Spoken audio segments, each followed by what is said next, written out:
I'm going to go ahead and get started. So, I am so excited to be speaking to you today. Lucas, me too. Very excited for today's topic. Um, this is what my passion is. And so I am just thrilled to be here with you all.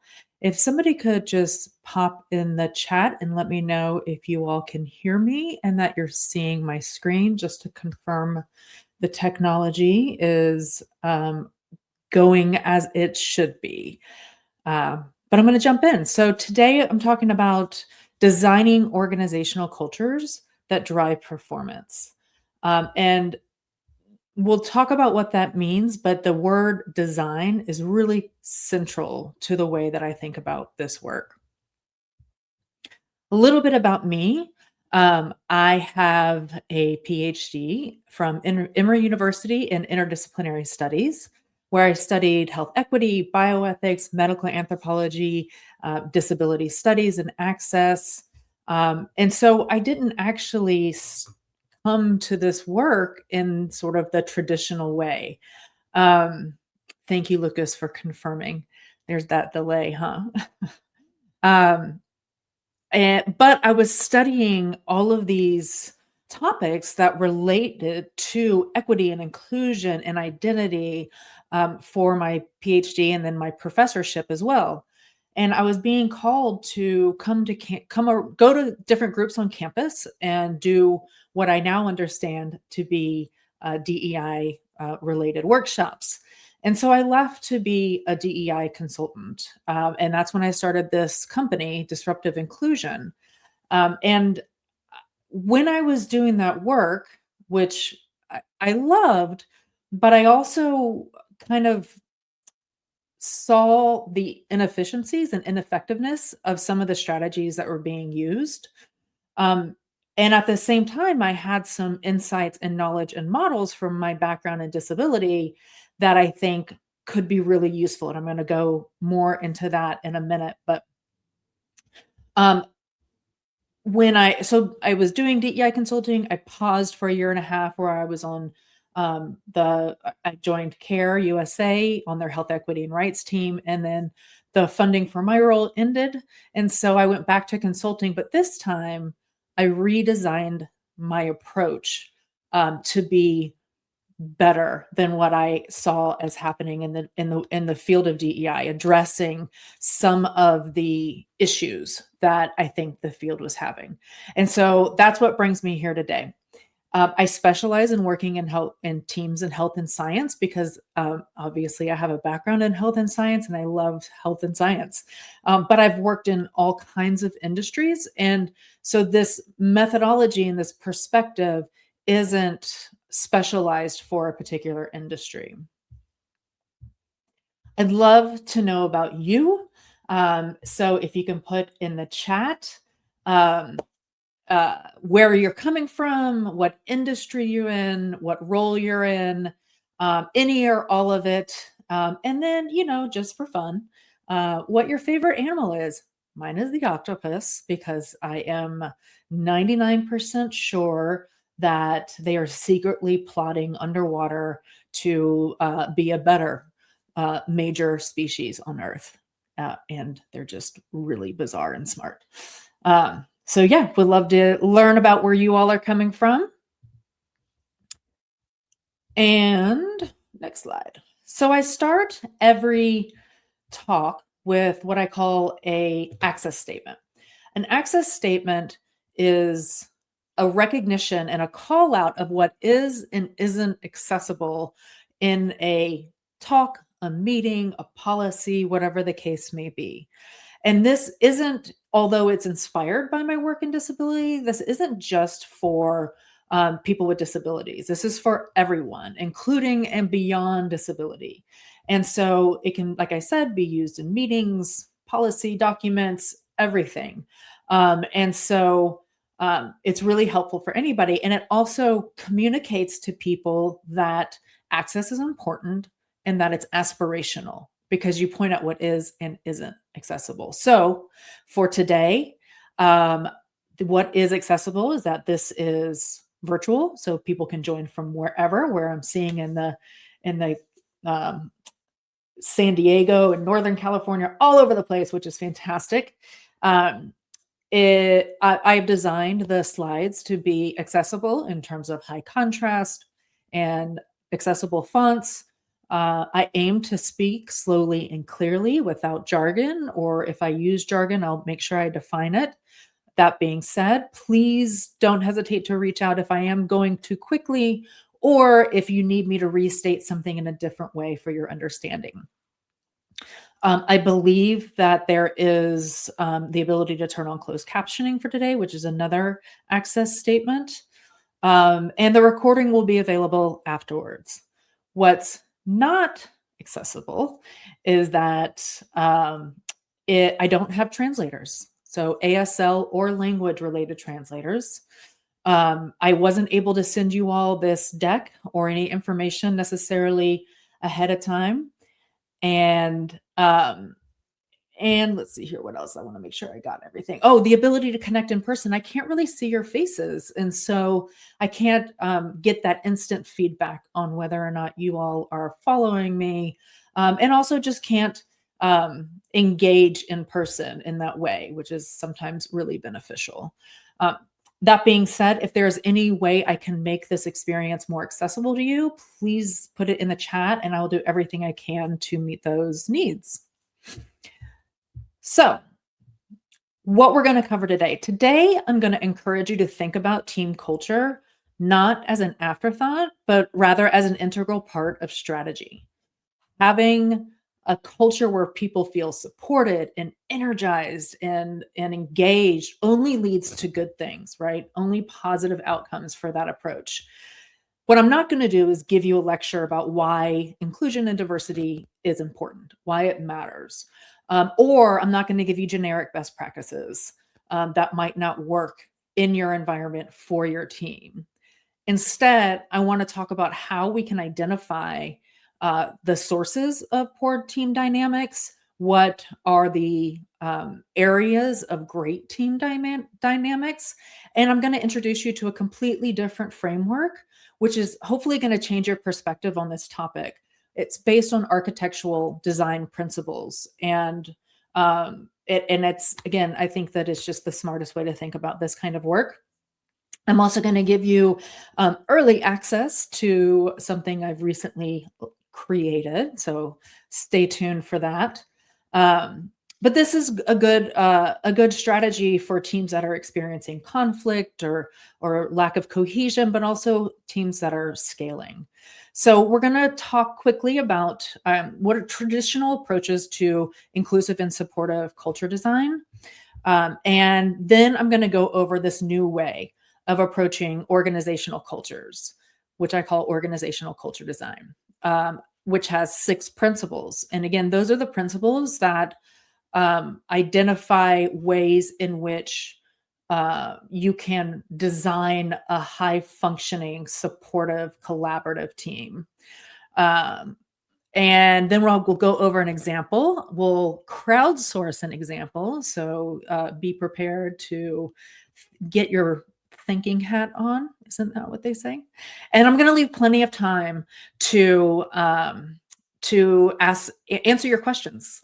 And this could even be crowdsourcing an issue that you're encountering in your organization today. So what we've been doing in DEI, but also in other kinds of organizational culture work, has largely been reactive. With DEI, we saw that influx of programming after the murder of George Floyd. We know that the field was founded in response to the Equal Employment Opportunity Act. People are reacting to internal complaints. And that is very limiting when you're reactive. It's reactive, you're on fire, and you're trying to get your solutions in place, and it doesn't work. It's not sustainable. We also see that it's external programming, a lot of like, let's do a workshop on unconscious bias, and then that'll be it, right? And those have definitely some short-term impacts, but on the long term, it's not as effective for sustainable change and support for your teams. We've also seen very siloed work where we've had this team or that team do things, or we have anti-racism work and anti-sexism work and anti-ableism work, but pulling it all together is really difficult. And the way that I approach this type of work kind of addresses that. And also a lot of shame and blame, pointing our fingers at the people who are in power often, and it fostering a sense of guilt for a perspective that maybe they didn't even know that they had with that unconscious bias work, right? And the people in power who often feel this blame are our decision makers. They're the ones who really can make a lot of change. We've done a really bad job of demonstrating how supportive organizational cultures work for everybody from the very top to the very bottom. And so what these have been is band-aid solutions that, again, might have some short-term temporary benefits, but in the long term are just going to go back to the culture and that you had before, and it's not going to be a sustainable approach. The alternative is what I call organizational culture design. And this is a proactive and embedded sustainable strategy for intentionally designing a supportive culture at your workplace. Now, like I said, my background is in disability. And within disability, there is this concept called universal design. Universal design is an architectural framework that encourages us to build places and spaces and even design products that are as accessible to as many people as possible without introducing new barriers for anyone. So the best example of this is the curb cut. Curb cuts, as you see here on the screen in this picture, are those slopes that go from the curb to the street to make it easier to navigate. These were originally designed for people who use wheelchairs, but once they were implemented, we see they're helpful for people with rolling bags, with strollers or hand carts, people who are distracted on their phones, toddlers. Everybody can use a curb cut, but it doesn't make it more difficult for anyone to navigate between the street and the curb. When I started doing DEI, I was bringing up this model to the people I was collaborating with, and nobody had heard of it. And I was shocked because to me, it seems like the most reasonable model to integrate into that work. And so again, like I said, I kind of paused my consulting while I was at CARE for a year and a half. And when I came back to it, I said, well, I'm going to do it. I'm going to create this model that is proactive. So like universal design and building buildings and products, you're predicting what potential barriers people might encounter, designing to avoid those, and doing it in a way that also considers all the other people who might encounter it, right? So, and then embedding it into your cultural policies, practices, behaviors, everything.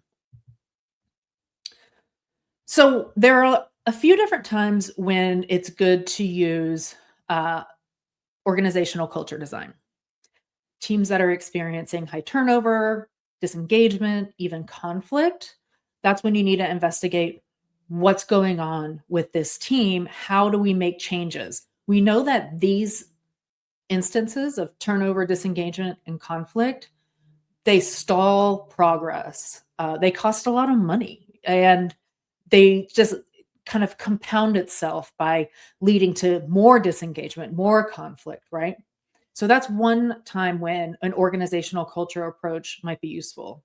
Other times are when scaling or building an organization.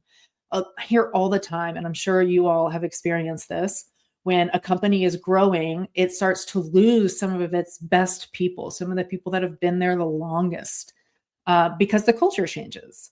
And so when you're scaling, if you want to make sure that the people who started with you are going to continue to stay with you and keep being engaged and excited, then you need to intentionally think about how to preserve the aspects of culture that are keeping them there. This, again, is part of your strategic visioning in terms of your growth. It's also great for brand new organizations that are building and want to go ahead and integrate some policies and practices that ensure inclusion and support and high engagement from the very get-go. Those, of course, are the clients who don't have any money to afford a consultant, but hopefully, if I spread the word about this approach, they can do some of that themselves. So the way that I do this work is I always start by doing internal research. I am a social scientist at heart. That is my nerd brain. I am always looking for data and how to leverage it. And so I want to talk to teams. I want to do surveys, and I want to use that data and information to prioritize where the concerns are and to identify the strengths. So when we talk to people on the ground experiencing issues, then they can tell me or you about what the source is. And it's always unique in every team. There's always a unique component to it that doesn't necessarily translate to every other culture, right? Every other team.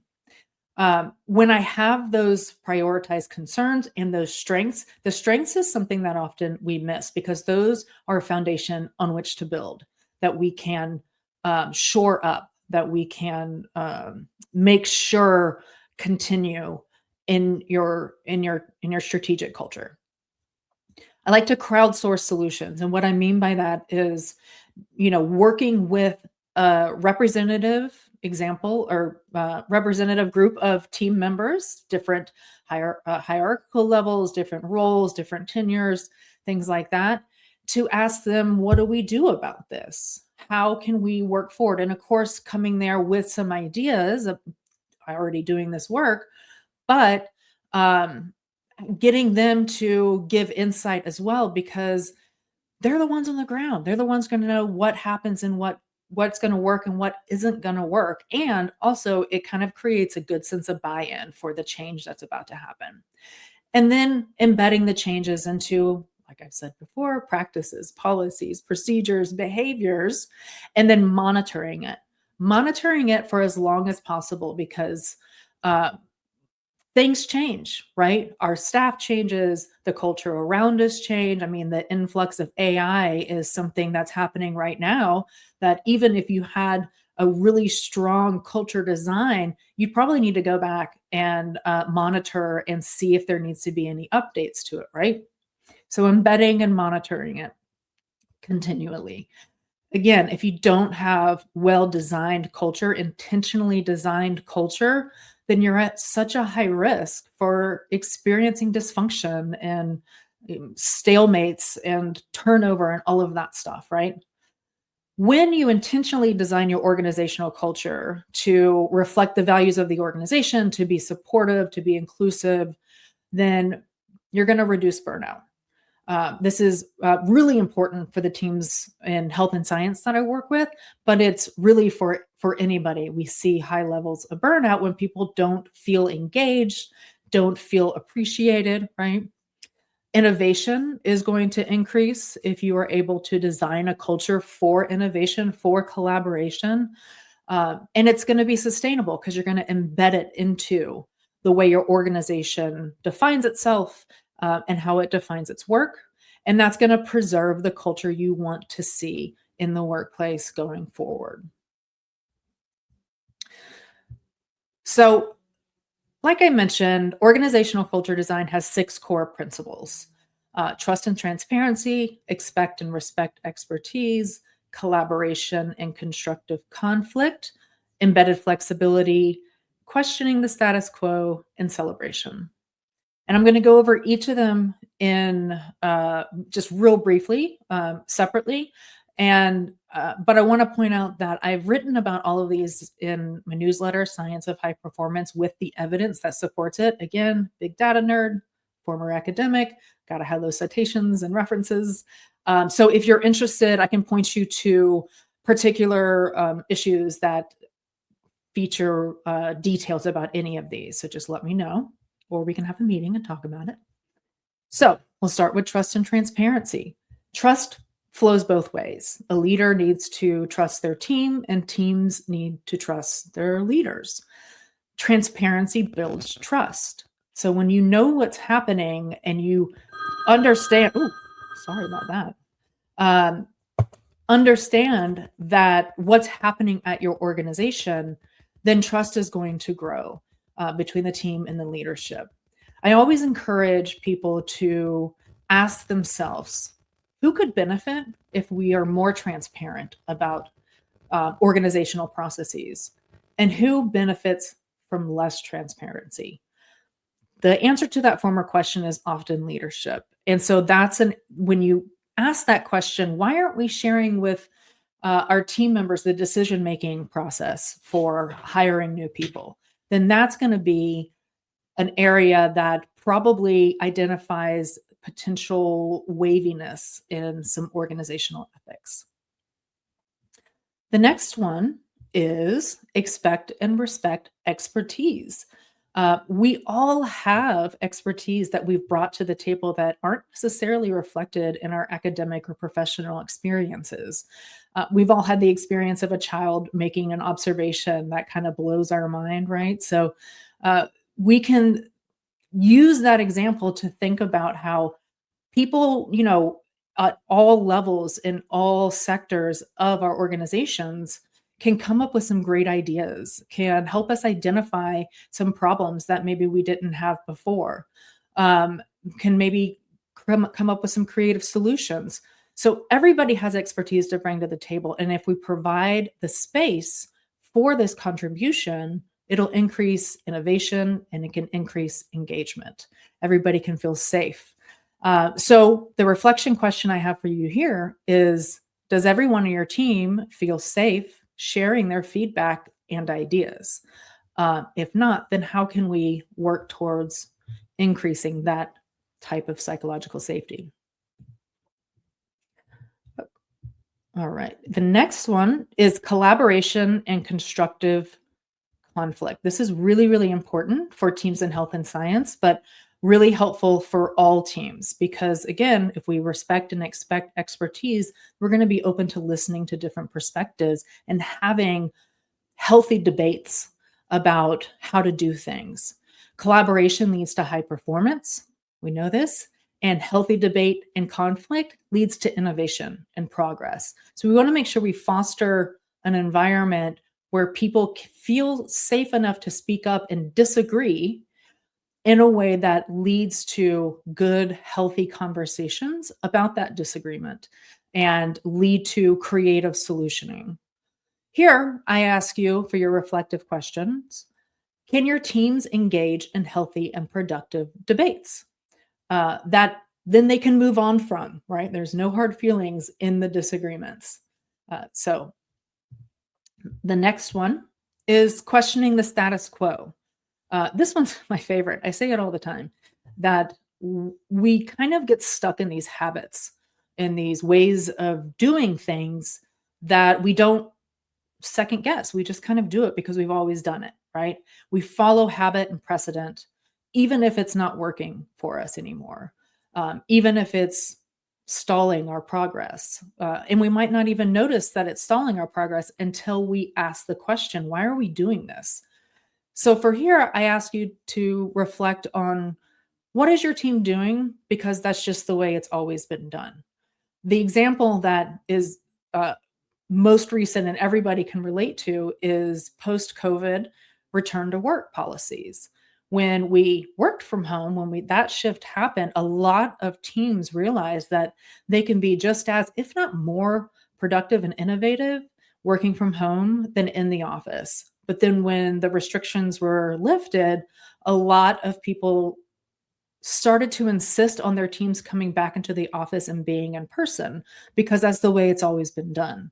So, and there's probably a lot of other reasons, but when we had to step outside that box of normal going into the office 5 days a week, we realized that there was an area we could increase some flexibility, which is my next principle, embedded flexibility. You want to embed flexibility with boundaries into organizational policies, procedures, practices, anything you can in order to create organizational environments where people can work in the way that's best for them. We are all our own experts in ourselves. And so if I find that I am super productive at 2 a.m. rather than 2 p.m. and I'm still available during normal work hours for meetings and things, then why does it matter if I'm doing the work at 2 a.m. other than 2 p.m.? The other benefit of embedded flexibility is that it doesn't eliminate, but it reduces the need for individual specific modifications and accommodations. If you have a flex work policy in terms of what hours you're working, that's really good for people with disabilities who might have different time schedules or lots of doctor's appointments. It's really good for caregivers of young children or elderly people who might have to, step away and care for them during the day. It really helps a whole lot of people at once. So embedding flexibility where you can is such a benefit. So I encourage you to reflect on the question, how can flexible policies in your organization benefit everyone? Where can we introduce some flexibility? And the last one is celebration. This one often gets left out, but everybody loves to feel recognized. It feels good to be recognized. And so I encourage celebration as much as possible, and not just celebrating finishing a project or doing a presentation to the leadership, anything like that. It also can be celebrating the coworker whose daughter just graduated from college, or celebrating somebody who just completed a professional development certification. It can be work and non-work related. What that conveys to your team is that they're valued, not just as a person that works on these projects, not just as an employee, but as a person. You're invested in their well-being, their whole person well-being, and not just their workplace well-being.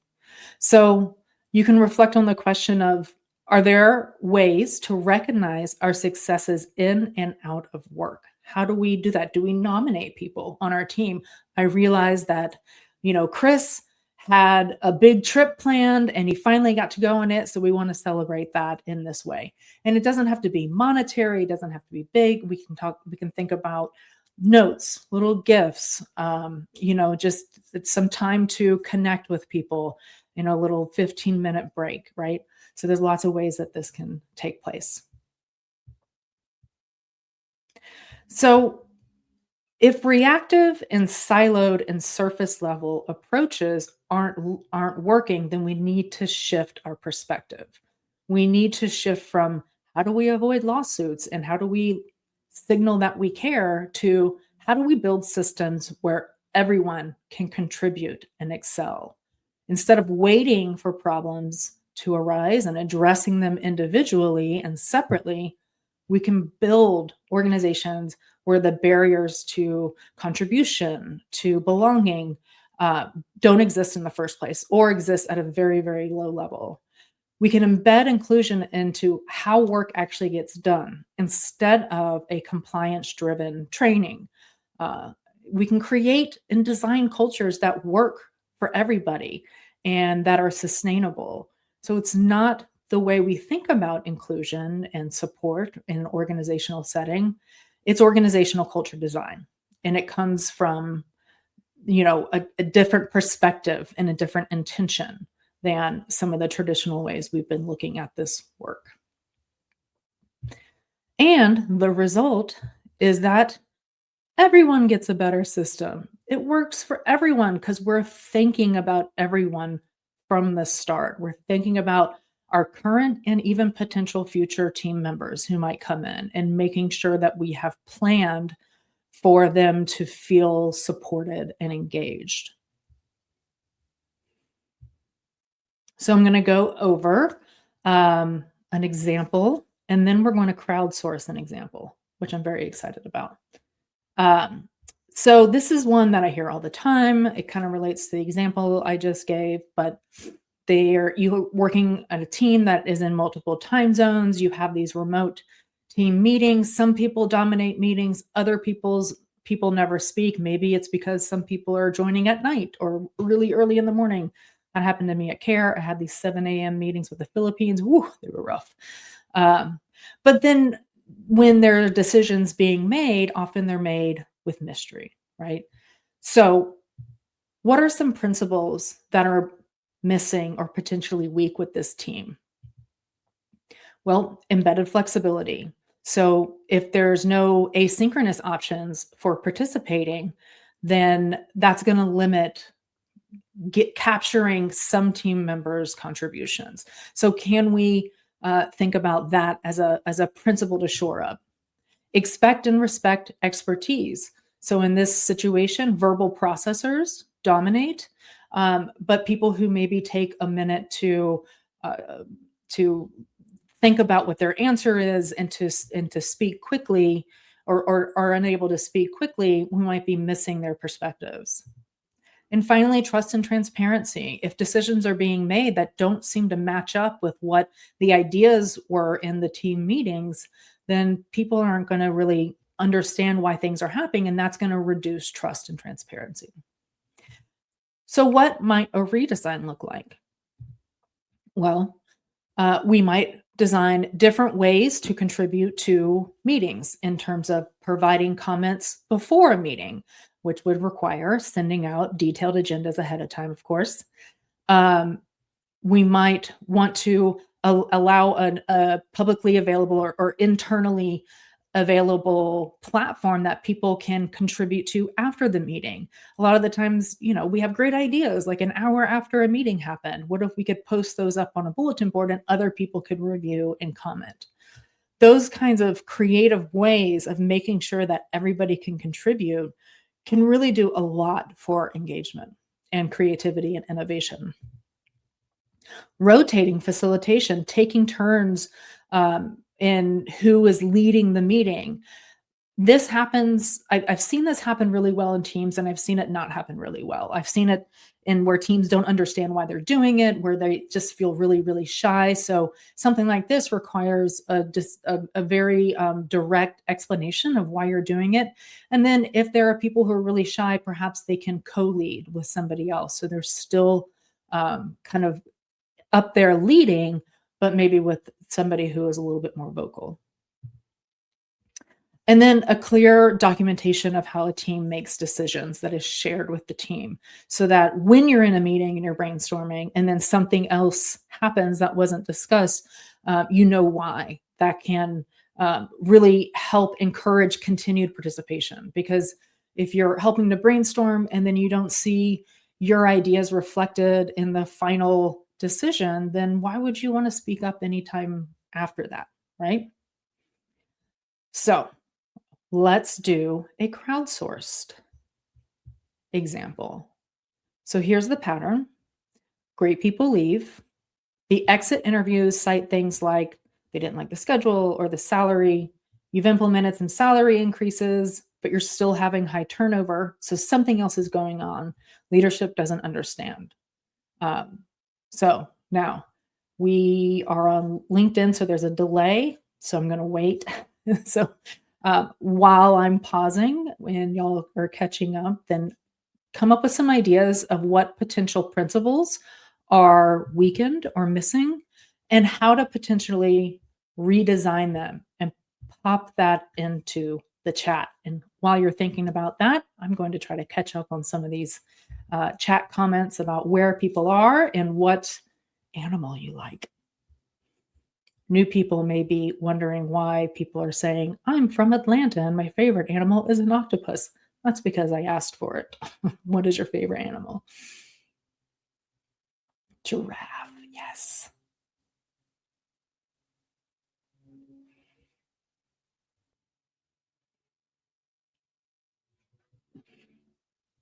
Wolf, yes, Lucas. I like that you said I'll go with wolf today because it does change. Oh, Kaleem, thanks for putting in your LinkedIn information. Everybody else, please, I encourage you to do that too and connect with each other. Dogs, yes, Troy, yes. Oh, Wida, I hope I'm pronouncing that correctly. We should connect because I've done some work with people who have experienced incarceration. Malcolm, love that you're on the board of the National Queer Theater.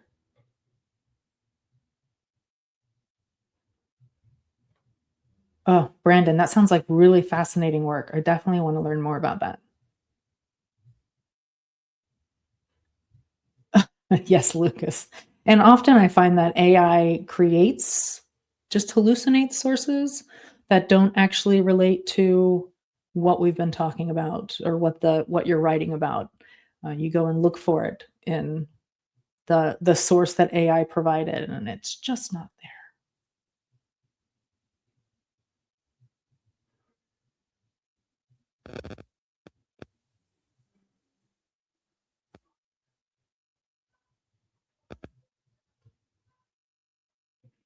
Okay, while I'm waiting for you all, I'm impatient. I can't have silence, so I'm just going to keep talking.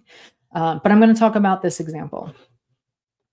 Um, you know, the core principles that may be in play here could be trust and transparency. Maybe people don't feel like they know about the health of the organization because they don't get any information about that. And so they feel nervous that things are going to change. And so they go ahead and leave, or they don't trust leadership. They think that pay is inequitable, things like that. Um, Expecting and respecting expertise could also be in play here, that people don't feel like they're being listened to and heard when they try to contribute ideas or solutions. They're getting ignored. People are kind of moving on and not really respecting or listening to them. Embedded flexibility, of course, is one. The exit interviews are actually supporting that. It's saying that it might be the schedules, so that could be a source of it. And then how to sort of redesign. Well, trust and transparency, just being transparent. I mean, I encourage transparency from even in pay and pay bands and pay formulas. Again, if you aren't providing that information, you have to kind of ask why and who it's protecting. And that is really can be very relieving. How can we create an environment where people's expertise are respected and listened to? Maybe it is specifically asking everybody in a meeting what their idea is. So if Joe is often quiet during meetings, at some point you can say, Joe, I really want your thoughts on this. I'm going to circle back to you in about 5 minutes, if that's okay. You can write it down if that's more comfortable for you, things like that. And flexibility, are there ways to integrate flexible work schedules, 4 day a week work weeks, 4 days at 10 hours a day, things like that, to where people can have 3 day weekends or be able to work when it's best for them to work. But of course, let's see here. Lucas said the first question would be, what is being asked during the exit interview and who is asking? Yes, absolutely. That is also an issue of trust and transparency. I'm really glad you brought that up. So we can, work on that by telling people what exit interviews are going to be like and what's going to happen with that information. Awesome. Keep going in the comments. Again, I know the delay means it's not as interactive as I had hoped, but we're doing it. Before, just like with that example, there's a lot we don't know, right? And so before we can figure out what's lacking or what's going wrong, we need to figure out what the source of the issue is. And so we need to do the research, right? Before you design anything, you need to understand what you're working with. And lucky for all of you, I've just created a brand new quick culture diagnostic that I'm looking for beta testers. If you go to this website or use the QR code, I'm beta testing. I think it limits it to 10 people put a limit for 10 people. So if you don't get access um, right now, just email me and you'll be first on the list for when I redesign and launch it based on the feedback. The whole thing, including giving feedback, should take about 15 to 20 minutes. And for beta testers, I'm offering a free follow-up 30 minutes to discuss the results of your assessment, and also a 10% off services as a thank you for spending time and looking at this assessment from your perspective. Regardless, when we figure out what the source of the issue is, we need to start small. Pick one principle to work on, one system to work on, or one change to focus in on. A lot of the times, I encourage teams to work on low-hanging fruit.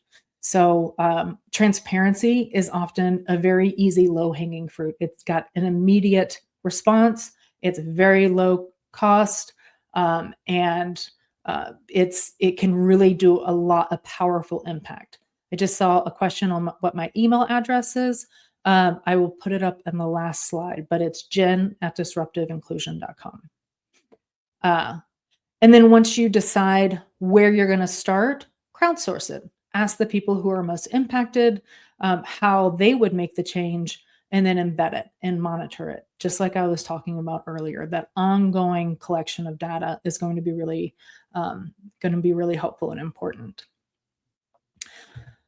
So with that, I'm excited to discuss with you what challenges you're experiencing, what questions you might have for me about any of the ideas that I've been sharing with you today. Go ahead and put those in the comment, I think, or chat box. I think that's going to be the best way to go about this. And I wanted to also, Dolphin, yes. I also wanted to close with this quote that I came across. It's anonymous. I couldn't figure out who first made it, but the quote was, "The best time to plant a tree was 20 years ago. The second best time is now." So if we could go back in time and do this kind of work, then that would be amazing, but we can't, so we might as well start it now. So I will wait patiently for the delay to catch up so I can get some of your questions.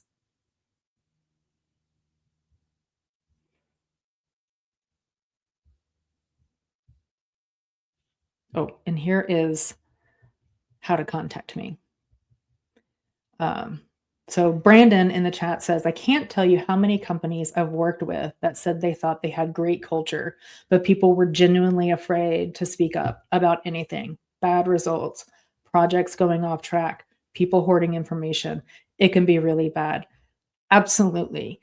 And what's interesting, Brandon, is the newsletter issue that's going out tomorrow talks about how organizational hierarchy can lead to this exact thing, to people not feeling safe speaking up, and how you have to be really intentional about, of course, no one's arguing to get rid of um, hierarchy, but intentionally designing it so that your leadership is approachable and safe is huge for that. But yeah, the people who are saying our culture's great here are the people who are not, in it. They are perhaps leadership, they're seeing it from the outside. And so, yes, and definitely that can be a bad situation that could use some help. I'm guessing, Brandon, that might be a situation where you're experiencing a lot of turnover in response to that type of culture. Yeah, I hear you on that one. Yes, I will definitely be sharing the deck. If you could email me, I'm happy to share it with you. That's probably the best way to get it, because I don't think I can post it I'll try to post it on the LinkedIn Live page. I'm not sure if I can, but it is also being recorded, so that's good. Oh, trees, Brandon, fantastic. I just learned of a new podcast called Completely Arbitrary, but it's arbor, like trees, and it's by an arborist, and it's fantastic. So highly recommend that. Any questions, comments, anything like that?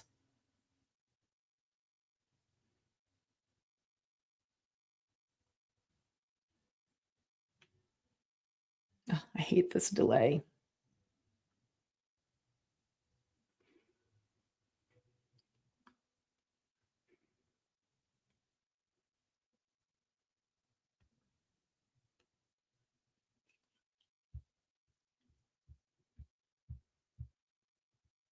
Let's see what happens if I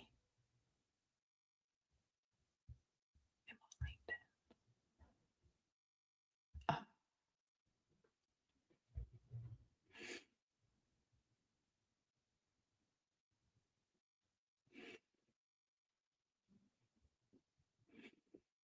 also, I would love to hear if anybody has experienced really great culture and what you think was working in that situation. Um, I think that'd be great. Um, Troy says, lots of organization consultants and practitioners on this call. What would be my 10-word answer to someone on an elevator of what culture is? This question can be for all as well. Yes, please, everybody. Troy always has good questions. Yes, if anybody has a response to this, but I would say culture is a sense that reflects the values of an organization. Uh, that's really bad. Um, but I'm going to continue to think about it. Um, Organizational culture is the structure that we put to support our teams, maybe. I don't think that's 10 words. But I love this question, and now I'm gonna probably wake up in the middle of the night with 10 fantastic words and then go back to sleep and wake up again, and it's gonna be completely gone.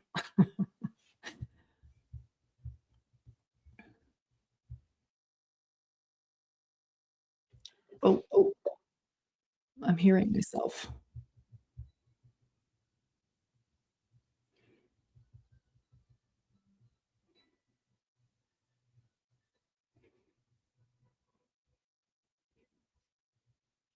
Yes, we did the exit interviews. That information needs to be acted on as well. Um, so if you're hearing salary, then that's important.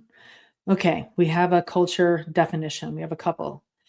It's a feeling based on cultural norms and how you do things. Okay, yes, but I challenge you, Salu, I hope Mr. Timbo, I hope I pronounced that correctly, to revise without using the word cultural. Brandon says, culture is the way your organization responds to your team's feelings. I like that, Brandon. I like that. It's the way, yes. I really, I want to, I think it's an enactment of values, how you're putting your organizational values into action for your teams. Um, that's that's where my mind keeps going. Troy, I would love your 10-word answer to this as well.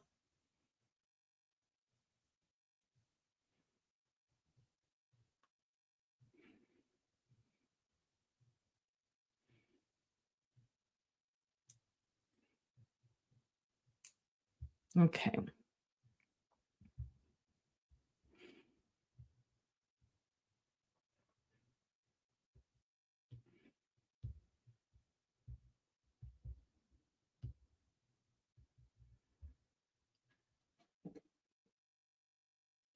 So there are a lot of consultants and practitioners on this call, which I think is really exciting. And I really, really hope that um, everybody kind of walks away with some new perspectives and some ways to rethink how we're doing HR, how we're doing strategy, how we're doing implementation, how we're doing programming, because there's this kind of thinking can really impact all of those areas. And so I'm excited to um, see and hear about ways that you've implemented some of the strategies or some of the ways of thinking that we've talked about here today. Um, Troy is up here with how you put your organizational values into action for your teams. That's what I said, I think. Um, so that's what I have for you today. We're about a few minutes before 3 Eastern. So I'm going to close it out. I will continue to hang out to receive any additional questions or anything that anybody has. But again, please don't hesitate to reach out. Email me, jen@disruptiveinclusion.com. Um, if you missed the beta testing link, there it is again. Feel free to go in there. Can't wait to hear what you all think about that tool. And I am excited to launch it and make it publicly available for everybody. And appreciate anybody who is helping me fine tune this tool, especially since you guys got this in depth overview of this approach. So have a good rest of your Tuesday. And I look forward to working with some of you or hearing how you're doing in the future.